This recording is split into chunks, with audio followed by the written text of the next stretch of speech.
بسم اللہ الرحمن الرحیم۔ ذی الحجہ کا مہینہ بہت قریب ہے، 2 دن شروع ہونے میں باقی ہیں۔ فضیلت اس کی بہت زیادہ ہے۔ اللہ تعالیٰ نے اس کی فضیلت کو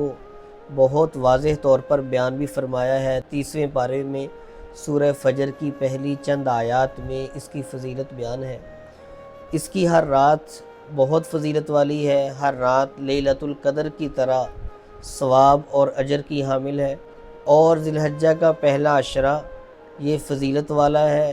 ہر روزے کا ثواب اللہ تعالیٰ 1 سال کے روزوں کے برابر عطا کرتا ہے، اور صرف 9 ذی الحجہ کا جو ایک دن ہے اس کے متعلق رسول اللہ صلی اللہ علیہ وسلم نے فرمایا، 9 ذی الحجہ کا روزہ 1 سال گزشتہ کے اور 1 سال آئندہ کے گناہوں کے معاف ہونے کا ذریعہ بنتا ہے۔ اس عشرے میں چند کام ایسے ہیں جن کا کرنا بہت ضروری ہے۔ سب سے پہلا یہ ہے، جیسے ہی ہمیں چاند نظر آئے تو سب کے سب ہم اس بات کا خیال رکھیں کہ دعا پڑھیں، اللہم اہلہ علینا بالیمن والایمان والسلامت والاسلام والتوفیق لما تحب وترضی ربی وربک اللہ۔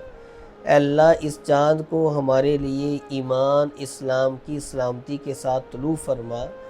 اور ایمان اسلام کے غلبے کے ساتھ طلوع فرما، اور وہ اعمال جو تیری رضا کا ذریعہ ہیں وہ اعمال کرنے کی ہمیں توفیق عطا فرما۔ اس دعا کے اہتمام کے بعد دوسرا عمل اس عشرے میں ذکر کثرت سے کرنا، اور اذکار میں جو مسنون اذکار ہے، لا الہ الا اللہ، اللہ اکبر، الحمدللہ، اس کی کثرت کرنا، یا اس کی جگہ ہم تیسرا کلمہ سبحان اللہ والحمدللہ ولا الہ الا اللہ واللہ اکبر، اس کی کثرت کرتے رہیں۔ تیسرا عمل اس عشرے کا یہ ہے کہ جس شخص نے قربانی کرنی ہے وہ آدمی چاند نظر آنے سے پہلے اپنے ناخن اور بال کٹوا لے۔ جیسے ہی چاند نظر آ جائے تو چاند نظر آنے کے بعد بالوں کو نہ کٹوائے اور ناخنوں کو نہ کاٹے،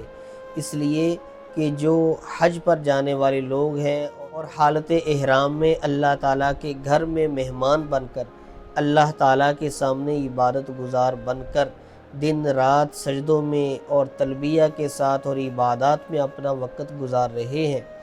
ان لوگوں کے ساتھ ہماری بھی مشابہت ہو جائے۔ اس لیے مستحب عمل یہ ہے، جس شخص نے قربانی کرنی ہے اس کو چاہیے اپنے ناخن اور بالوں کو جیسے ہی چاند نظر آ جائے تو اس کے بعد نہ چھیڑے، اس سے پہلے ان کو درست کروا لے۔ اس کے بعد چوتھا عمل اس عشرے کا یہ ہے کہ قرآن پاک کی کثرت سے تلاوت کرے، اور قرآن پاک کی تلاوت کی کثرت بہت برکتوں کا ذریعہ ہے، رحمتوں کا ذریعہ ہے، اور سارے اجر کے ساتھ ہم کوشش یہ کریں کہ ذی الحجہ کا جو پہلا عشرہ ہے اس میں ایک قرآن پاک کی ضرور تلاوت کر لیں، اور اس کی ترتیب ہم اس طرح رکھیں کہ 1 ذی الحجہ کو شروع کریں اور 8 ذی الحجہ کو مکمل کر لیں۔ روز اگر ایک منزل بھی ہم پڑھتے رہیں تو 7 دنوں میں آسانی سے قرآن پاک مکمل ہو سکتا ہے۔ اس سے کوئی زیادہ کرنا چاہے بہت اچھی بات ہے، لیکن اس پر تو لازمی طور پر ہم میں سے ہر ایک عمل کر لے، اور جیسے ہی 8 کو مکمل کر لے تو 9 ذی الحجہ چونکہ وقوف عرفہ ہے اور دعاؤں کی مقبولیت کا دن ہے، اور قرآن پاک کے بعد بھی دعا قبول ہوتی ہے، تو بہت ساری ایسی چیزیں 9 ذی الحجہ کے ساتھ ملی ہوئی ہیں جن کی وجہ سے دعا کی قبولیت کے اثرات بڑھ جاتے ہیں۔ تو بہتر یہ ہے کہ 8 ذی الحجہ تک ہم اپنے قرآن پاک کی تلاوت مکمل کر لیں، اور 9 ذی الحجہ کا دن روزے کے ساتھ گزاریں، اور سارا دن عبادت میں دعا کی کثرت کرتے رہیں، دعا زیادہ مانگیں تاکہ اللہ تعالیٰ جو ہم مانگے ہمیں عطا فرمائے۔ اس کے ساتھ کثرت سے ذکر میں استغفار کی کثرت کرتے رہیں۔ استغفار کی کثرت انسان کے گناہوں کو ختم کرتی ہے، اور استغفار کی کثرت برکتوں کے نازل ہونے کا ذریعہ ہے، رزق میں برکت کا ذریعہ ہے، اور درود پاک کی کثرت کرتے رہیں۔ درود پاک ایک دفعہ کہنے والا اللہ تعالیٰ اس کو بدلے کے طور پر 10 نیکیاں ایک دفعہ درود پاک پڑھنے پر عطا فرماتا ہے۔ تو ہم ذکر میں تلاوت، درود پاک اور استغفار کا خیال رکھیں۔ اس کے ساتھ جو نمازیں ہیں، فرض نمازوں کے ساتھ جو سنتیں ہیں، ظہر کی 4 سنتیں ہیں، ان 4 رکعتوں کا، اور بعد کی جو 4 رکعتیں ہیں، 2 سنت 2 نفل، ان کا ہم لازمی اہتمام کریں۔ ابن ماجہ کی روایت ہے، آپ صلی اللہ علیہ وسلم نے فرمایا جو شخص ظہر کی 4 رکعتیں جو ہم فرض سے پہلے پڑھتے ہیں اور بعد والی 4 رکعتیں جو 2 سنت اور 2 نفل کی شکل میں ہیں، اس کا اہتمام کرتا ہے، اللہ اس پر جہنم کو حرام کر دیتا ہے۔ اور عصر سے پہلے کی جو 4 سنتیں پڑھتا ہے وہ اللہ کی رحمت کا مستحق ہو جاتا ہے، اور جو دائمی طور پر عصر کی سنتوں کا اہتمام کرتا ہے، اللہ تعالیٰ اس کو جنت میں اس کے لیے گھر کو تعمیر کرواتا ہے فرشتوں کے ذریعے، اور وہ اس کے لیے خاص ہو جاتا ہے۔ اور کثرت سے ہم دعاؤں کا اہتمام کرتے رہیں، دعائیں قبول ہوتی ہیں، دعا کی برکتیں ہوتی ہیں۔ حضرت عمر رضی اللہ تعالیٰ عنہ فرماتے تھے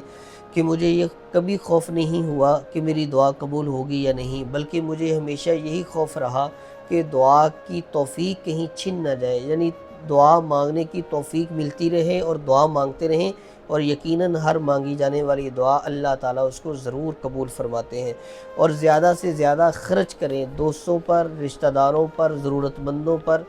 اور جو بیمار ہیں ان کے علاج میں۔ اور ایک کام ہم اس میں یہ کریں، کھانا زیادہ لوگوں کو کھلائیں، پانی پلائیں، مہمان نوازی کریں۔ حدیث پاک میں آتا ہے، رسول اللہ صلی اللہ علیہ وسلم نے فرمایا جو شخص دوسروں کو کھانا کھلائے گا اللہ اس کو جنت کے خوشے کھلائیں گے، جو شخص دوسروں کو پانی پلائے گا اللہ تعالیٰ اس کو رحیق المختوم سے پانی پلائے گا، اور جو شخص دوسروں کو لباس پہنائے گا اللہ اس کو جنت کا لباس پہنائیں گے۔ اور کثرت سے ہم صدقہ کریں، صدقہ بہت زیادہ اس کی فضیلتیں ہیں۔ آپ صلی اللہ علیہ وسلم نے فرمایا میں قسم کھاتا ہوں اس بات پر کہ صدقہ سے کبھی بھی مال کم نہیں ہوتا، صدقہ مال کو زیادہ کرتا ہے، بڑھاتا ہے، اور صدقہ بلاؤں کو ٹالتا ہے، صدقہ دوزخ کی آگ کو بجھا دیتا ہے۔ ایک روایت میں یہ ہے، آپ صلی اللہ علیہ وسلم نے فرمایا جب انسان صدقہ کرتا ہے تو یہ صدقہ اللہ تعالیٰ کی بارگاہ کی طرف پیش ہوتا ہے، اور اوپر سے بلائیں نازل ہوتی ہیں، تو یہ درمیان میں گتھم گتھا ہوتے ہیں، جھگڑتے ہیں ایک دوسرے کے ساتھ، ان کی بحث ہوتی ہے، اور پھر اس طرح کرنے کے بعد اللہ تعالیٰ صدقے کو غالب کر دیتا ہے، اور بلائیں اور مصیبتیں جو ہوتی ہیں اس کی برکت سے ختم ہو جاتی ہیں، اور صدقہ اللہ تعالیٰ کے غصے کو بھی ٹھنڈا کرتا ہے۔ اور آپ نے فرمایا صدقہ چاہے آدھی کھجور ہی کیوں نہ ہو وہ بھی کرو، اس سے بھی دوزخ کی آگ حرام ہوتی ہے اور انسان دوزخ سے بری ہو جاتا ہے۔ اور جس شخص پر قربانی واجب ہے اور وہ کرنے پر قدرت بھی رکھتا ہے تو اس کو چاہیے وہ اپنی قربانی اپنے سامنے کھڑا ہو کر کروائے، اس کی بھی برکتیں ہیں۔ جو سامنے کھڑا ہو کر نہیں کروا سکتا وہ کسی اور کے ذمہ لگا دے، لیکن قربانی کی جس کو استطاعت ہو وہ ضرور قربانی کرے، اور قربانی کے ایک ایک بال کے بدلہ میں اللہ تعالیٰ نیکی عطا فرماتے ہیں۔ اور اگر وہ اونٹ وغیرہ کی قربانی ہو تو اس کی جیسے باریک سی اون ہوتی ہے اور اس میں بالکل باریک باریک بال ہوتے ہیں، تو اللہ تعالیٰ اسی طرح اس پر نیکیاں بھی بہت زیادہ عطا کرتا ہے۔ جو ذی الحجہ کے 3 دن ہیں 10، 11، 12، ان 3 دنوں میں سب سے زیادہ جو فضیلت والا ثواب والا کام ہے وہ قربانی ہے۔ آپ نے فرمایا جس شخص کو اللہ نے وسعت دی ہو قربانی کی پھر بھی وہ نہیں کرتا فلا یقربن مصلانا، وہ ہماری عیدگاہ کے قریب بھی نہ آئے۔ تو یہ ذی الحجہ کے جو چند ضروری کام ہیں ہم نے آپ کے سامنے عرض کیے ہیں۔ کوشش کریں ہم جیسے ہی چاند نظر آ جائے اس سے پہلے کے جو کام ہے پہلے کریں، جیسے بال وغیرہ کٹوانا، ناخن کٹوانا، اور جیسے ہی ذی الحجہ کا چاند نظر آ جائے پھر اس کے ساتھ ساتھ ہم ہر روز اپنے دن کو اور رات کو عبادات کے ساتھ مزین کر کے فضیلت والے دنوں کو اچھی طرح گزار کر ثواب کے حقدار بنیں، تاکہ اللہ تعالیٰ ہم پر دنیا میں بھی رحمت فرمائے اور آخرت میں بھی ہم اللہ تعالیٰ کی رضا کو حاصل کر سکیں۔